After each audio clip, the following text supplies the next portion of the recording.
साथियों, स्वागत है आपका हमारे YouTube channel Bihar board learning process Bihar board पर। साथियों, आज हम क्लास 10th के चैप्टर 1 जैव प्रक्रम के बारे में देखेंगे। ये बायोलॉजी का मोस्ट इम्पॉर्टेंट चैप्टर है। तो आज से हम क्रैश कोर्स को लॉन्च करते हैं दोस्तों।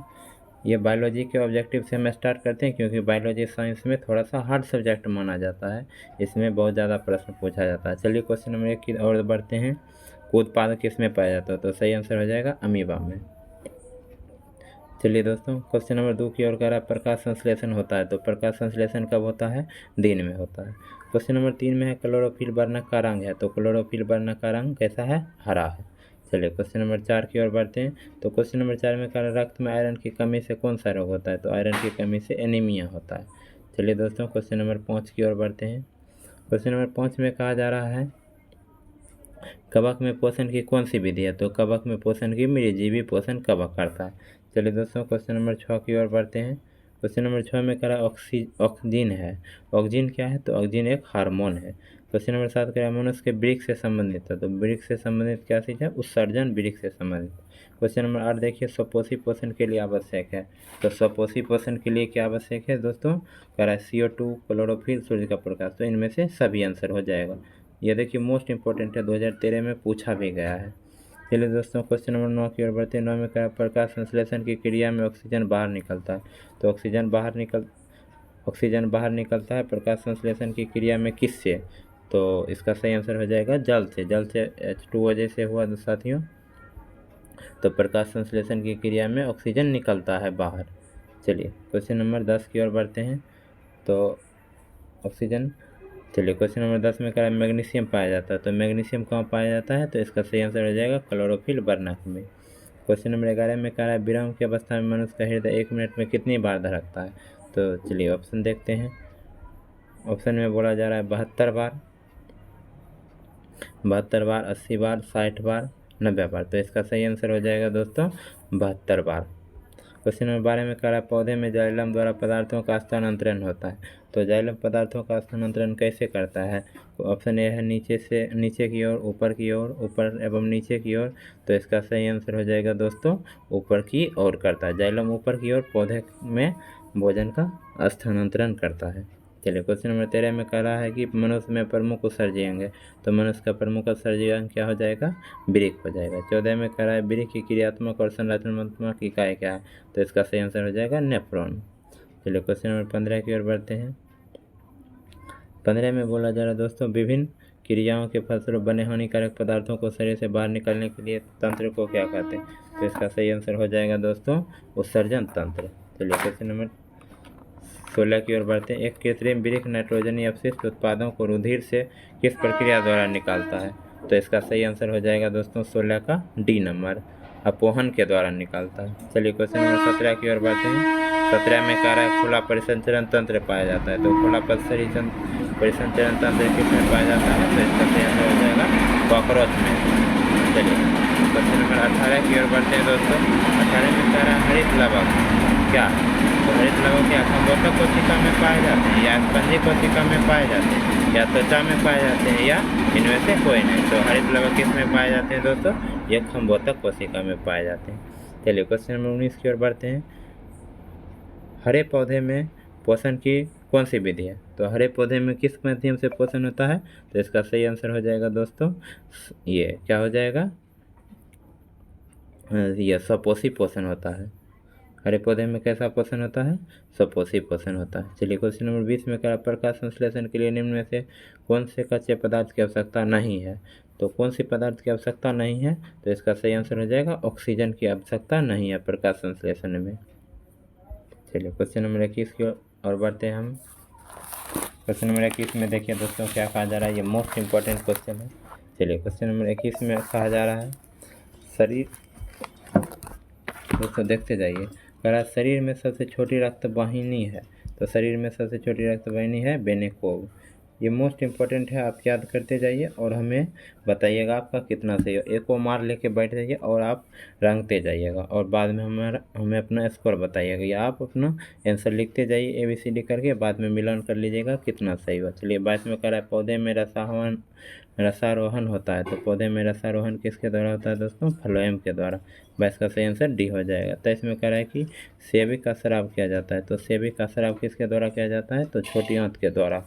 क्वेश्चन नंबर 24 में कह रहा है कार्बन के संघीकरण के लिए ऊर्जा स्रोत है, तो कार्बन के संघीकरण के लिए ऊर्जा कौन स्रोत क्या है दोस्तों? ये हो जाएगा सूर्य का प्रकाश। चलिए क्वेश्चन नंबर 25 की ओर बढ़ते हैं। क्वेश्चन नंबर 25 में बोला जा रहा है प्रकाश संश्लेषण की क्रिया का एक उत्पाद है, तो प्रकाश संश्लेषण से ग्लूकोज बनता है। समझ आया दोस्तों? चलिए क्वेश्चन नंबर 26 में कह रहा है मानव हृदय में पाए जाते हैं, तो मानव हृदय में क्या पाए जाते हैं? 4 बेसम पाए जाते हैं। देखिए ये प्रकाश संश्लेषण वाला रिएक्शन हम समझाते हैं। CO2 और H2O जो है सूर्य की प्रकाश की उपस्थिति में ये बनता है C6H6O6, तो यह ग्लूकोज बन गया। उसके बाद क्या हो गया? जल कुछ मात्रा में निकलता है, यही प्रकाश संश्लेषण से ग्लूकोज बना है। अब लोग दोस्तों थोड़ा सा इसको भी याद रखिएगा, ठीक है? हम एनालिसिस करते जा रहे हैं। चलिए क्वेश्चन नंबर 27 की ओर बढ़ते हैं। क्वेश्चन नंबर 27 में बोला जा रहा है मानव रक्त के 100 ml में उपस्थित यूरिया की समान मात्रा, तो 100 ml रक्त में यूरिया कितना उपस्थित होता है? 20 मिलीग्राम। चलिए क्वेश्चन नंबर 28 में कह रहा है कि मस्तिष्क में विभिन्न सूचना किस रूप में संचित होती है, तो मस्तिष्क में विभिन्न सूचना उद्दीपन के रूप में संचित हो रहा है। क्वेश्चन नंबर 29 की ओर बढ़ते हैं। 29 में देखिए क्या बदला जा रहा है दोस्तों। 29 में कह रहा है वृत्त के संरचनात्मक एवं क्रियात्मक इकाई को क्या कहते हैं, तो ये सही आंसर हो जाएगा नेफ्रॉन। चलिए क्वेश्चन नंबर 30 में कह रहा है इंसुलिन नामक हार्मोन की कमी से कौन सा रोग उत्पन्न होता है। देखिए मोस्ट इंपॉर्टेंट 2013 में, 15 में, 16 में पूछा गया। तो इंसुलिन की कमी से कौन सा रोग होता है दोस्तों? ये हो जाएगा मधुमेह।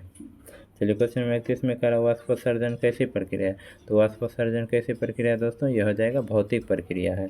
क्वेश्चन 32 में देखिए पादप में फ्लोएम संवाहक होता है, तो फ्लोएम किसका संवाहक करता है पादप में? तो भोजन का करता है। चलिए क्वेश्चन नंबर 33 की ओर बढ़ते हैं। 33 में दोस्तों बोला जा रहा है लार में निम्नलिखित में कौन सा एंजाइम पाया जाता है, तो इसका सही आंसर हो जाएगा लार में टाइलिन पाया जाता है। क्वेश्चन 34 में देखिए अग्नाशयी रस में निम्न में कौन सा एंजाइम पाया जाता है, तो अग्नाशयी रस में कौन सा एंजाइम पाया जाता है? एमाइलेज और माल्टोज। दोस्तों हमारा चैनल है लर्निंग प्रोसेस बिहार बोर्ड, आप यूट्यूब पर जाइए, सर्च करिए लर्निंग प्रोसेस बिहार बोर्ड और चैनल आ जाएगा। इसमें हम ऑल सब्जेक्ट की तैयारी करा रहे हैं, धीरे धीरे करके हम वीडियो अपलोड करते जाएंगे। आज हम बायोलॉजी से स्टार्ट किए हैं दोस्तों, आपको वीडियो मिलते जाएगा। आप जाइए चैनल को सब्सक्राइब कर लीजिए, और हम इकोनॉमिक्स करा चुके हैं, आप उसको देखते रहिए। चलिए क्वेश्चन नंबर 35 की ओर बढ़ते हैं। हम दोस्तों आपको बताते हैं कुछ भाग हिस्ट्री भी करा चुके हैं और इकोनॉमिक्स भी करा चुके हैं। चलिए 35 नंबर में देखिए कह रहा है कि भोजन का मुख्य रूप से अवशोषण होता है, तो भोजन का मुख्य रूप से अवशोषण कहाँ होता है? तो इलियम में। इलियम किसका भाग है? बड़ी आंत का। चलिए क्वेश्चन नंबर 36 में कह रहा प्रकाश संश्लेषण की क्रिया में उत्पन्न होता है, तो प्रकाश संश्लेषण में की क्रिया में क्या उत्पन्न होता है दोस्तों? तो इसका सही आंसर हो जाएगा 36 का ये कार्बोज। कार्बोज मतलब प्रकाश संश्लेषण की क्रिया में उत्पन्न क्या होता है? तो ग्लूकोज होता है। समझ आया? ग्लूकोज यहाँ कार्बोज लिख दिया है। चलिए क्वेश्चन नंबर 37 में पढ़ते हैं प्रकाश संश्लेषण में ऑक्सीजन का मूल स्रोत है, तो प्रकाश संश्लेषण में ऑक्सीजन कहाँ से मिलता है? निकलता है जल से। चलिए क्वेश्चन नंबर 37 तो हो गया। चलिए क्वेश्चन नंबर 38 की ओर बढ़ते हैं। क्वेश्चन नंबर 38 की ओर बढ़ते हैं, तो क्वेश्चन नंबर 38 में बोला जा रहा है दोस्तों सांस लेने और छोड़ने को क्या कहते हैं? सांस लेने और छोड़ने को कहते हैं श्वासोच्छ्वास। श्वसन की क्रिया होती है, तो श्वसन की क्रिया कहाँ होती है दोस्तों? ये माइटोकॉन्ड्रिया में होता है, तभी तो वहाँ से ऊर्जा हमको मिलता है। 40 में बोला जा रहा है कि श्वसन की क्रिया द्वारा निम्न में से किसका निर्माण होता है? तो श्वसन की क्रिया द्वारा ऊर्जा का निर्माण होता है। 41 में कह रहा है एक स्वच्छ मनुष्य में प्रंकुचन और अनुशीतलन दाब होता है, प्रंकुचन और अनुशीतलन दाब होता है दोस्तों। इसका सही आंसर हो जाएगा 120/80। चलिए क्वेश्चन नंबर 42 की ओर बढ़ते हैं। क्वेश्चन नंबर 42 में कहा जा रहा है तंत्रिका तंतु की उत्पत्ति किस प्राथमिक ऊतक के द्वारा होता है? तो तंत्रिका तंतु की उत्पत्ति होता है इंडोडर्म के द्वारा। 43 में देखिए कह रहा है कि मनुष्य में वृक्क एक तंत्र का भाग है जो संबंधित है, तो मनुष्य में वृक्क किससे संबंधित है दोस्तों? उत्सर्जन से। चलिए 44 में कह रहा है पादप में जाइलम उत्तरदायी है, तो पादप में जाइलम किसके लिए उत्तरदायी है दोस्तों? इसका सही आंसर हो जाएगा जल का वहन के लिए। चलिए क्वेश्चन नंबर 45 की ओर बढ़ते हैं। क्वेश्चन नंबर 45 में बोला जा रहा है दोस्तों, मोस्ट इंपॉर्टेंट क्वेश्चन है, सपोसिपोषण के लिए आवश्यक है। ये मोस्ट इंपॉर्टेंट लगा लीजिए, स्टार लगा लीजिएगा, इसमें ये पूछा जाएगा दोस्तों। सपोसिपोषण के लिए आवश्यक क्या है, तो सपोसिपोषण के लिए आवश्यक है कार्बन डाइऑक्साइड और जल भी है, क्लोरोफिल, सूर्य का प्रकाश, तो इनमें से सभी हो जाएगा। चलिए क्वेश्चन नंबर 46 में बोला जा रहा है, पायरुवेट के विखंडन से कार्बन डाइऑक्साइड जल तथा ऊर्जा देता है और यह क्रिया कहाँ होती है, तो यह क्रिया कहाँ होती है दोस्तों, माइटोकॉन्ड्रिया में होती है। 43 में कह रहा है स्वपोषण होता है, तो स्वपोषण किस में होता है, तो हरे पौधे में होता है। चलिए क्वेश्चन नंबर 48 की ओर बढ़ते हैं हम। क्वेश्चन नंबर 48 में बोला जा रहा है दोस्तों, मोस्ट इंपॉर्टेंट क्वेश्चन है, देखते जाइए दोस्तों। कह रहा है कि इनमें से कौन प्रकाश संश्लेषी अंग है, तो प्रकाश संश्लेषी अंग कौन सा है, ये पत्ती है, पत्ती से श्वसन होता है, इसी में रंध्र पाया जाता है, ये सॉरी कहते इसी में क्लोरोफिल पाया जाता है पत्ती में, और यहाँ से श्वसन होता है। 49 में देखिए कह रहा है कौन सी क्रिया सभी जीवों के लिए अनिवार्य है, तो सभी जीव के लिए अनिवार्य है दोस्तों श्वसन हो जाएगा, 49 का सी हो जाएगा। चलिए क्वेश्चन नंबर 50 में कह रहे हैं निम्न कोशिका झिल्ली किस प्रकार की झिल्ली है, तो कोशिका झिल्ली कैसे झिल्ली है, तो दोस्तों इसका सही आंसर हो जाएगा अर्धपारगमय। अर्धपारगमय मतलब क्या हुआ, जो अपने में से कुछ भाग होके जाने देती है, पूरा भाग जाने नहीं देती है, पूरा भाग नहीं जाने देती है, कुछ भाग जाने देती है दोस्तों, आप याद रखिएगा, कुछ भाग जाने देती है। चलिए क्वेश्चन नंबर 51 की ओर बढ़ते हैं। 51 में कह रहा है ईस्ट किस वर्ग का एक एकोस्किया जीव है, ईस्ट किस वर्ग का एकोस्किया जीव है, तो इसका सही आंसर हो जाएगा 51 का बी, कवक का। चलिए क्वेश्चन नंबर 52 की ओर बढ़ते हैं हम। क्वेश्चन नंबर 52 में बोला जा रहा है कि दही के जमने से निम्न में कौन सी क्रिया होती है, तो दही का जमना कौन सी क्रिया है, किण्वन। चलिए क्वेश्चन नंबर 53 में कह रहा है श्वसन क्रिया के दौरान कितने प्रतिशत ऊर्जा ताप के रूप में निष्कासित होती है, तो श्वसन क्रिया के दौरान 20% ऊर्जा ताप के रूप में निष्कासित हो जाती है। कह रहा है रक्षी कोशिका पाई जाती है, तो रक्षी कोशिका कहाँ पाई जाती है दोस्तों, पत्तियों में पाई जाती है। 55 नंबर देखिए प्रकाश संश्लेषण द्वारा किसकी प्राप्ति होती है, तो प्रकाश संश्लेषण द्वारा ग्लूकोज की प्राप्ति होती है। हम दोस्तों फास्ट में आपका रिवीजन करा रहे हैं, क्योंकि आपके पास समय बहुत कम है, 3-4 महीना बचा हुआ है, उसी में आपको पूरा सिलेबस पढ़ना है, तो आप एक एक क्वेश्चन को ध्यान से देखते जाइए, 3-4 बार आप वीडियो को देखकर याद कर लीजिएगा। 56 में करा हुआ कौन सा प्रक्रम है जिसके द्वारा शरीर में ऊर्जा का उत्पादन होता है, तो शरीर में ऊर्जा के उत्पादन के लिए उत्तरदायी है श्वसन। 57 में करा आहार नाल का सबसे लंबा भाग है, तो आहार नाल का सबसे लंबा भाग है छोटी हाथ। चलिए 58 में करा निम्नलिखित में किससे कोशिका का ऊर्जा मुद्रा कहा जाता है, तो ऊर्जा मुद्रा एटीपी, एडोनिसिन ट्राइफॉस्फेट। चलिए हम फार्मूला भी बता दिए, फार्मूला पूछा जाता है। चलिए क्वेश्चन नंबर 59 की ओर बढ़ते हैं। 59 में कह रहा है पत्तियों में गैसों का आदान प्रदान कहाँ होता है, तो पत्तियों में गैसों का आदान प्रदान होता है दोस्तों रंध्र से। 60 में कह रहा है कि हृदय से रक्त को संपूर्ण शरीर में पंप किया जाता है, तो हृदय से रक्त के संपूर्ण शरीर में पंप किसके द्वारा किया जाता है, तो 60 का सही आंसर हो जाएगा नीला द्वारा। 61 में कह रहा है कि निम्नलिखित में कौन सा यंत्र उपयोग रक्त दाब मापने के लिए किया जाता है, तो रक्त दाब मापने के लिए कौन सा यंत्र उपयोग में किया जाता है, तो ऑप्शन है दोस्तों बैरोमीटर, ऑप्शन में है बैरोमीटर, रक्तदाब मापने के लिए बैरोमीटर, मोनोमीटर, स्पाइगोमीटर, स्पाइगनोमीटर, इनमें से कोई नहीं, तो इसका सही आंसर हो जाएगा 61 का दोस्तों स्पाइगनोमीटर। चलिए 62 में बोला जा रहा है कि निम्नलिखित में कौन सा अवयव घायल स्तन के रक्तस्राव के मार्ग को रक्त का थक्का बनाकर अवरोध करता है, तो इसका सही आंसर हो जाएगा 62 का प्लेटलेट्स। अगर जिसमें प्लेटलेट्स नहीं है तो रक्त का थक्का नहीं बनता है। चलिए क्वेश्चन नंबर 43 में कह रहा है मंड परीक्षण के लिए हरी पत्ती पर आयोडीन डालने से पहली पत्ती को अल्कोहल में उबाला जाता है, क्या कारण है, क्लोरोफिल को घोलने के लिए। चलिए 63 हम बता दिए। 64 नंबर देखिए, 64 में कह रहा है कि स्लाइड को सर्वप्रथम कंपाउंड माइक्रोस्कोप से देखा जाता है, तो स्लाइड को सर्वप्रथम कंपाउंड माइक्रोस्कोप से देखा जाता है दोस्तों 10 गुना पर। तिलचट्टा का श्वसन अंग है, तो तिलचट्टा का श्वसन अंग क्या हो जाएगा, ट्रेकिया। 64 में कह रहा मछलियाँ किस अंग के द्वारा श्वसन करती है, तो मछलियाँ करती है दोस्तों गिल्स के द्वारा श्वसन। 67 में कह रहा पौधे के पत्तियों के रंध्र द्वारा वाष्प के रूप में निष्कासन की क्रिया कहलाती है, तो इसका सही आंसर हो जाएगा वाष्पोत्सर्जन। क्वेश्चन नंबर 68 की ओर बढ़ते हैं। साथियों 68 में बोला जा रहा है पौधे हरे क्यों होते हैं, तो पौधे के हरे होने का कारण क्लोरोफिल है। 69 में कह रहा अंतरकोशिकीय पाचन होता है, तो अंतरकोशिकीय पाचन कहाँ होता है, तो इसका सही आंसर हो जाएगा अमीबा में। 70 में देखिए प्रकाश संश्लेषण के लिए आवश्यक कच्ची सामग्री कार्बन डाइऑक्साइड और जल पौधे कहाँ से प्राप्त करते हैं, तो कार्बन डाइऑक्साइड और जल तथा कच्ची सामग्री पौधे प्राप्त करते हैं भूमि से, वातावरण से, तो ए एवं बी दोनों हो जाएगा।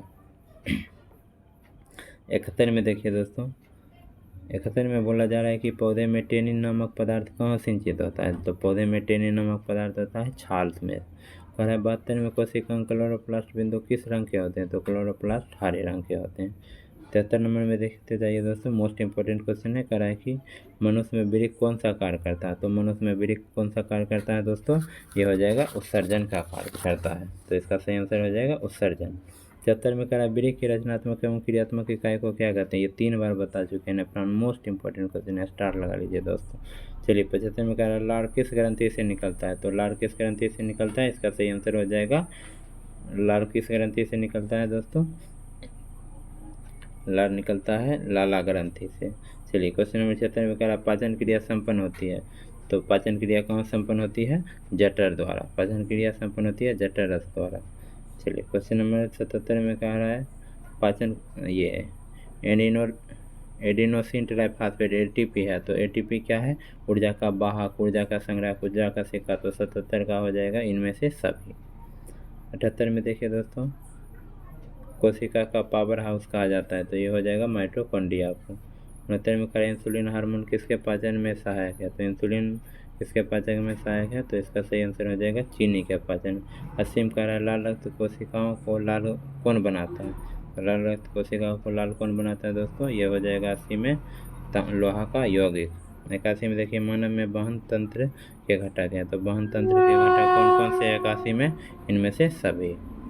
चलिए क्वेश्चन नंबर 82 की ओर बढ़ते हैं दोस्तों। 82 में कह रहा है हरित लवक के किस भाग में प्रकाश संश्लेषण की क्रिया होती है, तो हरित लवक के किस भाग में प्रकाश संश्लेषण क्रिया होती है, तो हरे भाग में।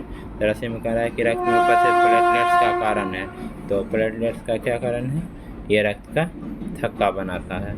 चलिए 84 में कह रहा है गहरानी भाग है, तो गहरानी किसका भाग है, गहरानी भाग है किसका, तो इसका सही आंसर हो जाएगा दोस्तों छोटी आंत का। चलिए दोस्तों, हम आपको 84 क्वेश्चन बता दिए, अब हमको अपना स्कोर बताइएगा आपका कितना आया।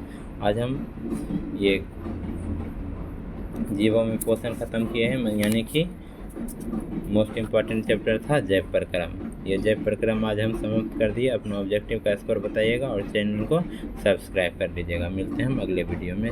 जय हिंद।